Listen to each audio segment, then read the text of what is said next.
Welcome. You're back with the Nasty Pastor, and I'm back with an extra for you.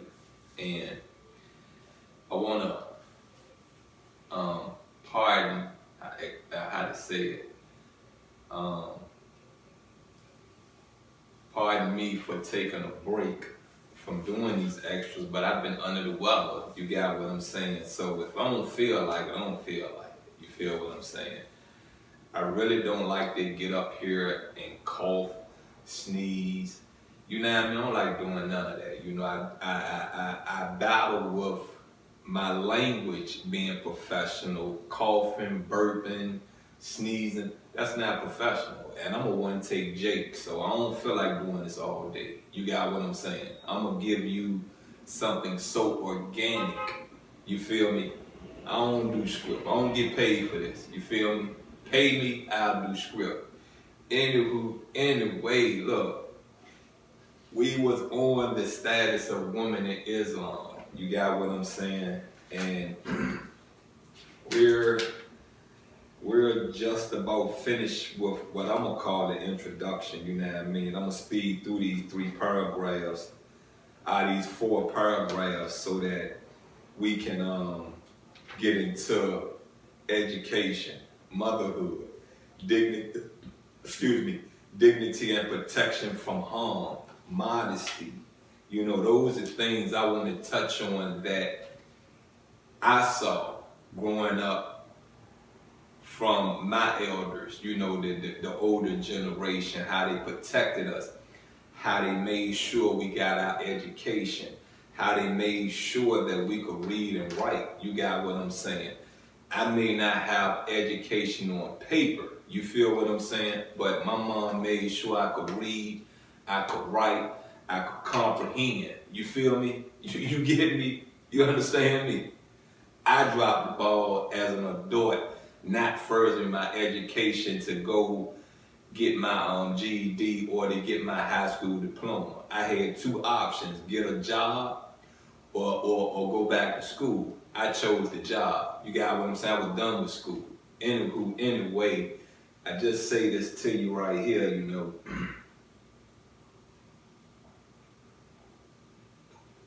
Times has changed, and some things we can't change with. Some things that we're going to have to teach our babies. Some things we're going to have to make our babies do. You feel me? I never played with school. You know, not with my biological kids, not with my son-in-laws. They never cut school. They never cut class. They knew they weren't coming back in that house. You got what I'm saying? The oldest boy, one of his friends tried one day, so I went over and laced my boots up. Cause if he put up any resistance, I'm gonna throw him on up out there. He either going out the balcony or he going out the front door. That's his choice. You can walk out the front door, I can throw you off the balcony. You feel me? They don't cut, so how you gonna sit in here? Anyway, let's get into this status of women in Islam. While Islam clearly established that men and women are equal, it does recognize that they are not identical. You get it? We're not identical, we are opposites. God created men and women with unique physiological attributes. In Islam, these differences are embraced as vital components to a healthy family and community structure, with each individual contributing their own distinctive talents to society. Hence, God's rules apply to both genders, but in diverse ways. For example, God commanded women to cover certain parts of their bodies, including their hair, to preserve their modesty. Men are also required to cover parts of their body out of modesty, but not in the same way as women.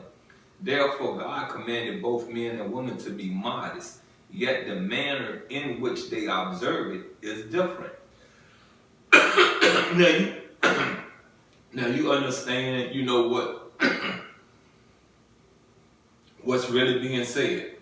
You know, I do give that part up to Islam, where that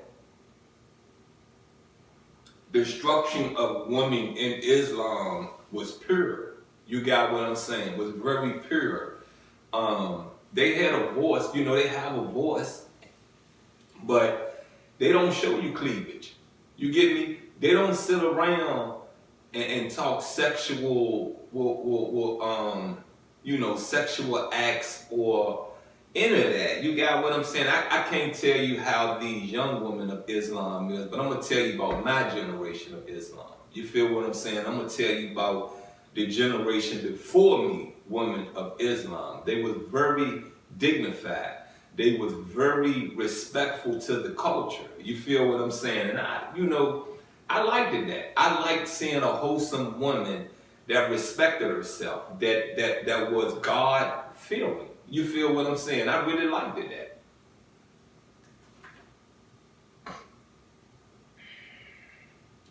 Similarly, the rights, roles, and responsibilities of women are evenly balanced with those of men, but are not necessarily the same. As Islam granted individual identities to men and women, a constant comparison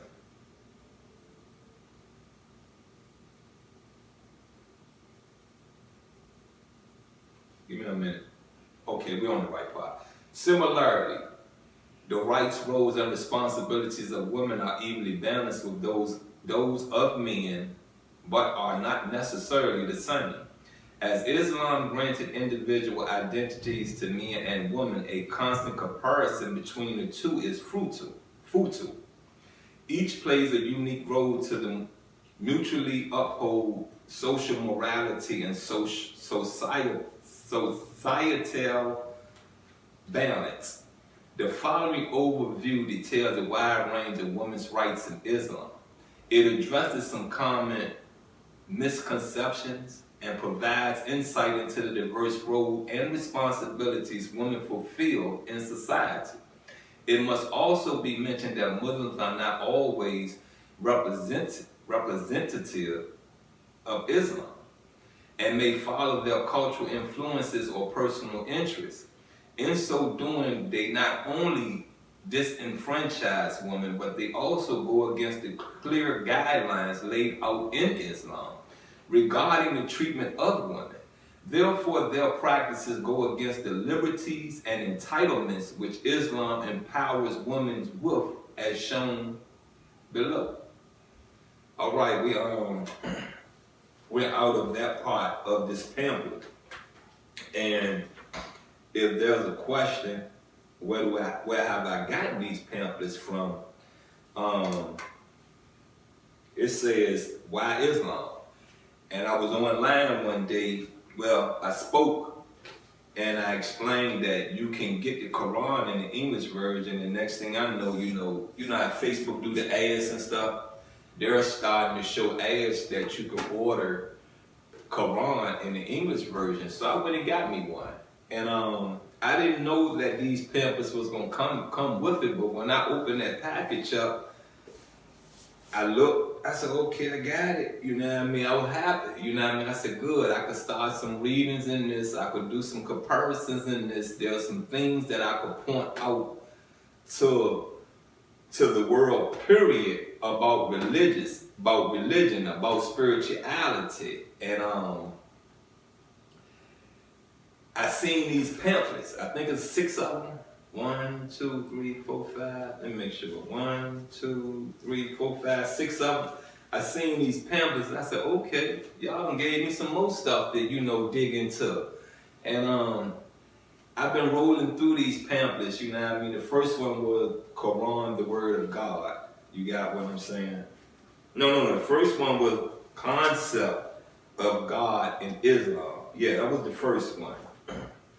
The next one, the second one was Quran, the Word of God. And like I said, right now, we're on status of women in Islam. You got what I'm saying? And, like I said, when I was reading this, reading the pamphlet, most women that I saw Islam, I had very high respect for them because they did not just talk Islam, they showed you what Islam was about in their actions. You feel what I'm saying? There was times you don't see nothing but a nose and eyes. You got one, you really don't see nothing but their eyes. You just see that the veil is hanging over their nose. And that helped me understand that women are to be seen and not heard. You got what I'm saying? And I understand that part because they're not to engage in frivolous conversation outside of their culture. So I understood that, you know what I mean? I did research it, I did ask some questions about it, and that's what I was told. You got what I'm saying? It makes sense to me. You feel what I'm saying? If you're not about their culture, they're not to engage in frivolous, that means nonsense conversation about Islam. So that's a protection to them. You feel what I'm saying? It is. That's a protection for them. So, peep this out, right? You know, religion can be tricky. Religion can be honesty. Religion can have some truth in it, some loyalty in it. You can see your life in it. You feel what I'm saying? See your life in it if you have an open mind and a vision. You feel what I'm saying? An open mind and a vision. First, to understand it. Second, to realize is the truth being given to you. What parts are the truth that's being given to you? You feel me? Look, you've been with the nasty pastor. Once again, this has been an extra. And look, like I said, pardon me. I've been under the weather. I'm feeling a little better now. And sometimes I do like to take a break. I do a lot of readings, you know what I mean? I do a lot of readings, and sometimes I just want to take a break from reading and process some of the things I've already read, process some of the things that have changed in history, process some of the things that I'm still learning. You get me? Every time I read the Bible, every time I read any type of religious scriptures, there is something new I get out of it. There is something new that I'm not going to say I didn't pay attention to it before, because like I said, I read this Holy Bible front to back, back to front, I don't know how many times. You got what I'm saying? I don't know how many times. But I always get a different outlook, a different meaning. But it does hold to being honest. It does hold to being truthful. It does hold to everything that's righteous. Look, I'm out. I love you.